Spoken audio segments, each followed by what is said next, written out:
부활 후 5번째 주에 사도행전 7장 55절로 60절까지의 말씀을 가지고 저와 여러분이 함께 나눌 은혜는 스데반 집사의 외침이라는 제목으로 함께 은혜를 나눌 때에 듣는 자나 전하는 자가 모두 함께 하늘로부터 내려오는 은혜가 임하기를 주 이름으로 축원합니다. 여러분, 오늘은 죽음에 이르기까지 끝까지 믿음을 지킨 한 사람, 그 사람의 이야기를 하려고 합니다. 사람들은 누구나 위기의 순간이 오면 바로 그 사람의 본 모습이 드러나게 되는 것입니다. 어릴 적에 어떤 그 진짜 싸움 잘하고 힘세고 남 앞에서 아주 의시되기 좋아하는 한 사람이 있었습니다. 그럴 때 그 사람이 어느 날 갑자기 그보다 더 그러니까 힘이 센 사람을 만나게 되니까 그 앞에서 맨 처음에는 의시되는 듯 하다가 그 다음에는 어떻게 억압됐는지 그냥 무릎을 꿇고 갑자기 비굴한 모습을 보이기 시작했습니다. 여러분, 평소에는 본인이 잘 나가고 자기가 그 동네에서 참 힘센 자로 소문나게 했지만은 그보다 더 센 사람이 나타나니까 그 사람 앞에 참 굴복하는 그런 모습을 보니까 이것은 아니오지다. 저 사람을 믿고 따라가다는 우리 다 죽을 부렁텅이로 가겠구나. 그런 생각이. 우리가 과거에 일제시대 때도 그런 얘기 있었죠. 예? 강한 자에게는 약하고 약한 자에게는 강한 그런 사람의 성질을 가진 그런 민족들이 이 대한민국을 침범을 해서 이 대한민국의 독립을 위해서 진짜 목숨까지도 버리고 끝까지 옥중에서도 대한 독립을 외치면서 돌아갔던 그런 많은 우리의 그 조상들이 있었습니다. 여러분, 고난과 핍박 앞에서도 흔들리지 않는 그러한 주장이 있듯이 오늘 스데반은 죽음 앞에서도 끝까지 믿음을 지킨 사람이고 믿음을 보여준 사람이었습니다. 그의 마지막 외침은 단순한 죽음의 그 장면이 아닙니다. 돌로 맞아 죽는 그러한 장면을 보여준 것이 아니라 하늘의 영광을 본 사람의 고백이었습니다. 오늘 저와 여러분들은 오늘 그 죽음 앞에서까지도 죽어가면서까지도 하늘의 영광을 본 그 사람의 고백이 진정 저와 여러분의 심령 속에서 솟아나기를 주의 이름으로 축원드립니다. 그는 하늘을 바라보는 사람이었습니다. 그 첫 번째가 바로 하늘을 바라보는 사람. 여러분, 성령 충만하여 하늘을 우러러 바라보는 사람. 오늘 저와 여러분들은 과연 우리가 어떠한 모습으로 우리의 시선은 있는 것입니까? 끝까지 하늘을 바라본 사람들 중에는 우리 선교사들의 이야기가 많이 있습니다. 한 선교사가 그 파견을 받으면서 감옥에 갇혔습니다. 그 사람이 감옥에 갇히기까지 가진 묘물을 다 당하면서 또 온몸에 상처 수송이었던 그 모습으로 감옥에 갇혔을 때 매일같이 그 아래서 간수들로부터 모욕과 폭행을 당했지만 그는 늘 같은 말을 그분들에게 했다는 것입니다. 나는 사람을 보지 않습니다. 하나님을 바라봅니다. 당신들의 손에서 나를 때린다 할지라도 죽어간다 할지라도 당신들을 원망하지 않고 나는 하나님을 바라봅니다. 간수는 그 말을 이해하지 못했습니다. 그런 말을 하는 그에게 그러한 신체적인 구타를 당하는 그에게도 항상 그의 얼굴은 평온함을 느꼈습니다. 웃음 띤 얼굴이었습니다. 그 하도 있다가 앉아서 간수가 그에게 물어봤더니 당신은 왜 그렇게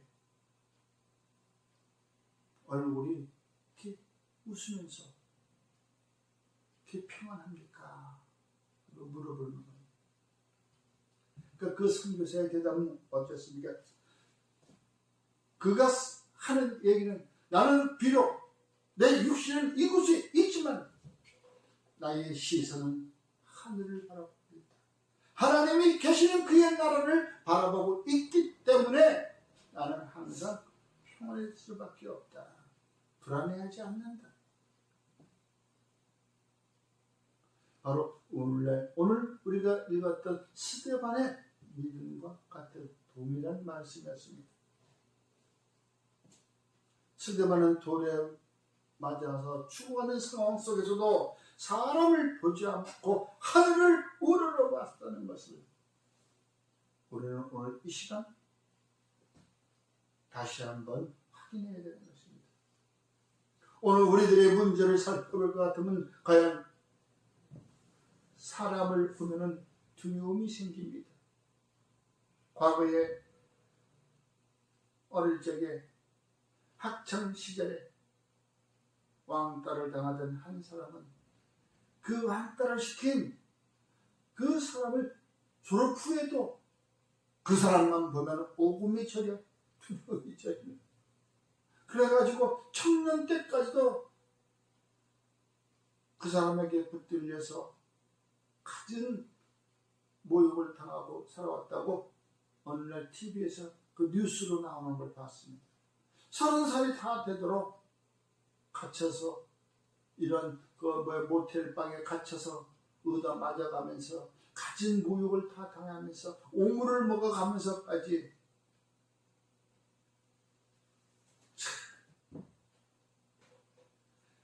그러한 사람들은 자기의 환경을 보면 낙심할 수밖에 없습니다. 나는 왜 이렇게 태어났을까?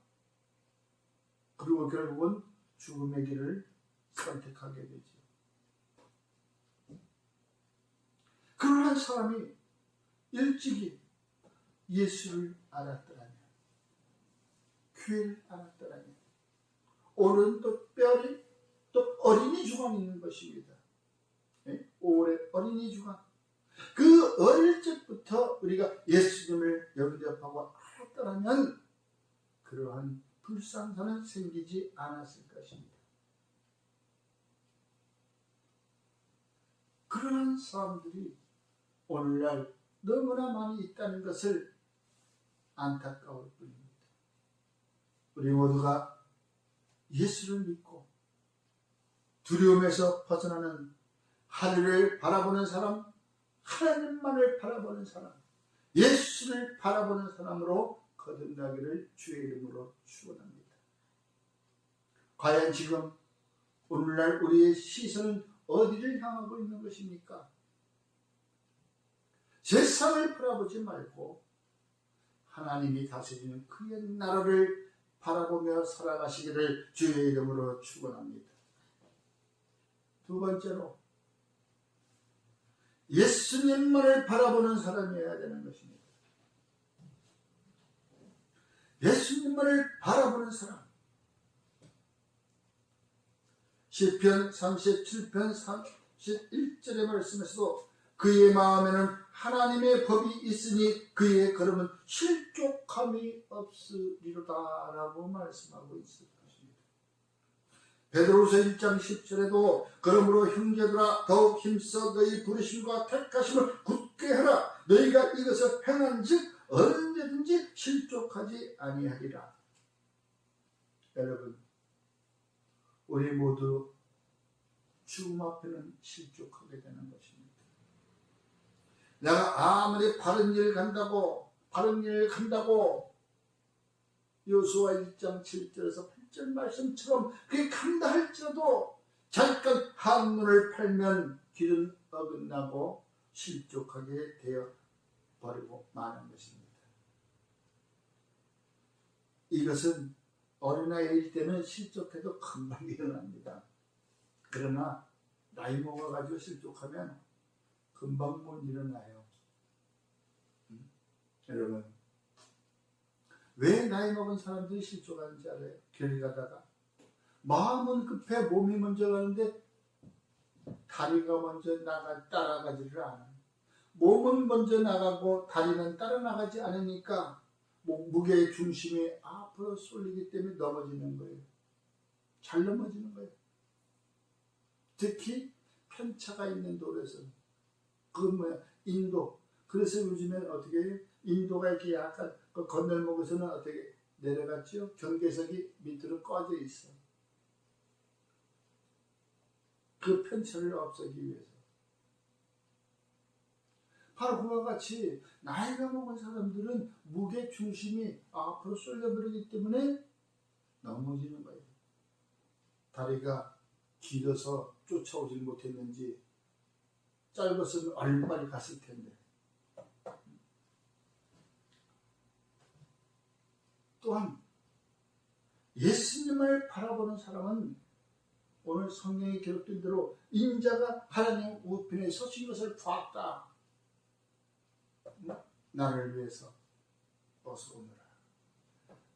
내가 죽음 앞에 이르서 가는데 앉아서 오기만을 기다린 것이 아니라 벌떡 일어나서서 나를 기다리고 계신 예수님을 바라본 사람이었습니다. 그는 그 예수님을 바라보고 예수님이 하셨던 기도처럼 예수님이 닮은 마지막 기도를 하기 시작했습니다.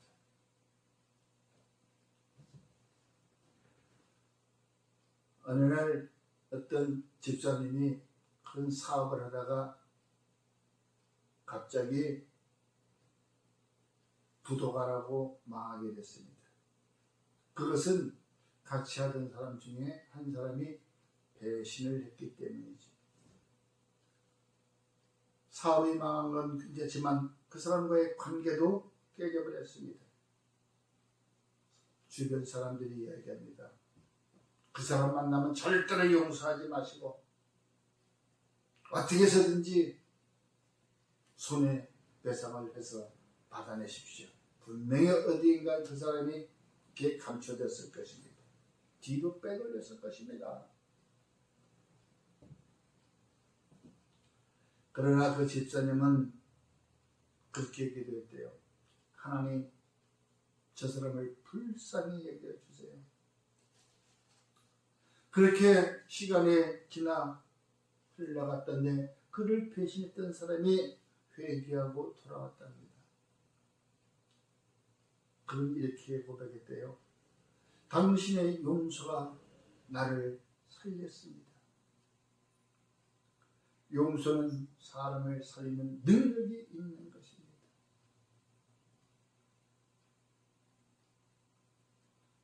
그때 어떤 우리 교회에 기도하러 오셨던 분이 있습니다. 무엇이 문제이십니까? 과거에 빌려준 돈이 이 사람들이 안 갚는 돈이에요. 교회에서 일어났을 때, 교회에 처음 가니까는 거기에 권사님, 장로님들이 은근히 슬쩍 손을 내밀고 빌려달라는 거예요. 그래서 빌려줄 때 같은 교회에 권사님이고 장로님이 있었기 때문에 많은 돈도 아니고, 그런데 그것이 여러 사람 하다 보니까 모이니까 많아지더라는 거예요. 내 살림은 궁핍해져가고, 그래서 그 돈을 좀 받았으면 좋겠는데 어떻게 연락도 전화도 안 받고 이사 오게 됐고, 그래요. 기도합시다. 기도했더니 일주일 만에 목사님 연락이 왔어요. 다 못 갚아도 내가 얼마씩 갚겠다고. 여러분, 기도는 이와 같이 용서는 능력이 있는 것입니다. 예수님은 앉아서 기다리시지 않고 서서 기다리고 계십니다. 왜? 급합니다.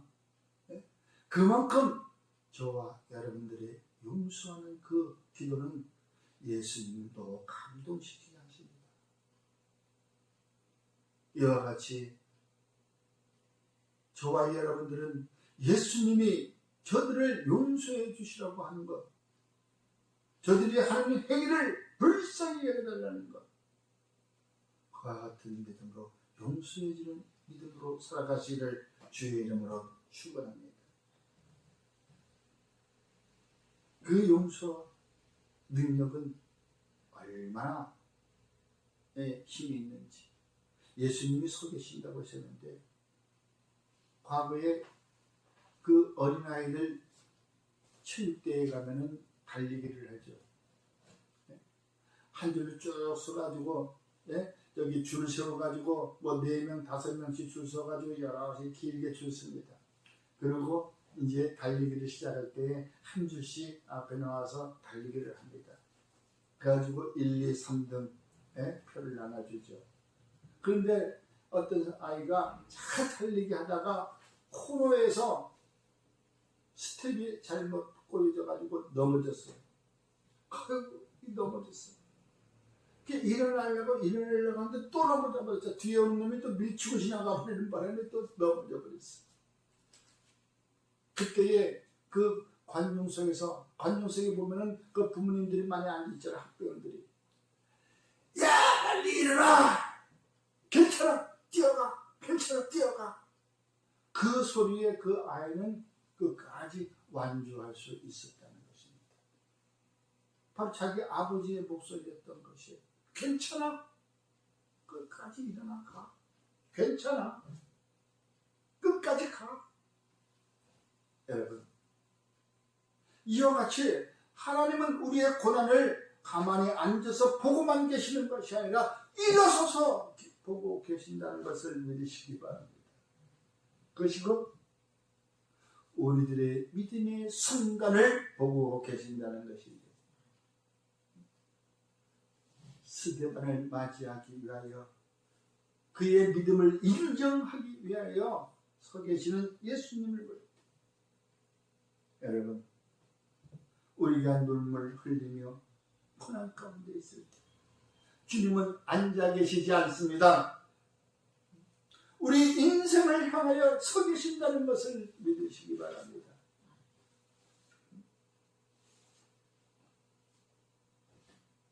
그와 같이 우리의 끝까지 완주하는 모습을 보시는 예수님이 저와 여러분들의 구세주임을 믿으시기를 주의 이름으로 축원합니다.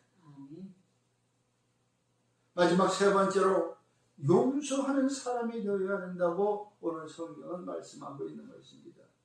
이 죄를 그들에게 돌리지 마옵소서. 이 기도는 누구를 떠올리겠습니까? 조금 전에 얘기했던 것처럼 바로 십자가 위에서 예수님이 기도였습니다. 저들을 사하여 주시옵소서. 스데반은 예수님과 닮은 기도였습니다.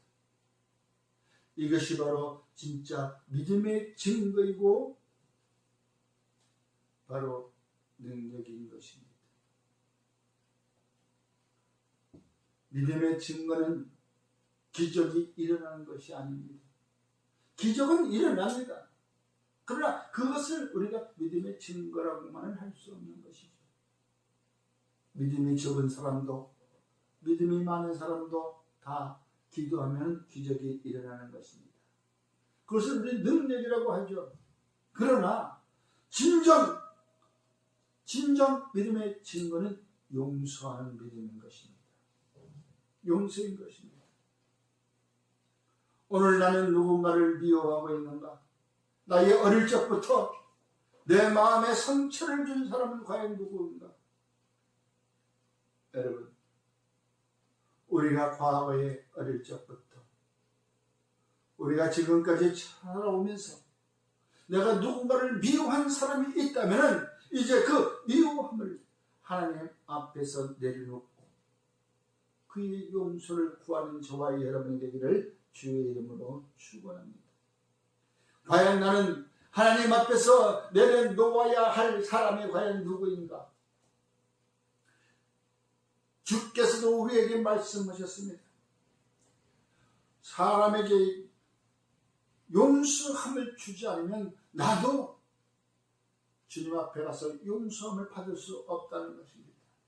그러나 내가 이 세상에서 사람이 사람에게 지은 죄를 용서한다면 나도 주님 앞에 가서 용서함을 받을 수 있다고 우리는 항상 주기도에서 말씀하고 기도했던 것입니다. 여러분,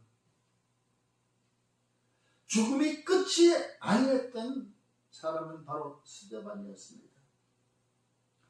스데반은 죽은 것이 아니고 주께로 돌아간 것이라고 성경은 기록하고 있습니다. 여기서 죽었다는 표현보다는 스데반은 잠들었다고 말씀하고 있습니다. 주의 품에 안겨 잠들었습니다. 초대교회의 순교자들은 죽음을 두려워하지 않았습니다.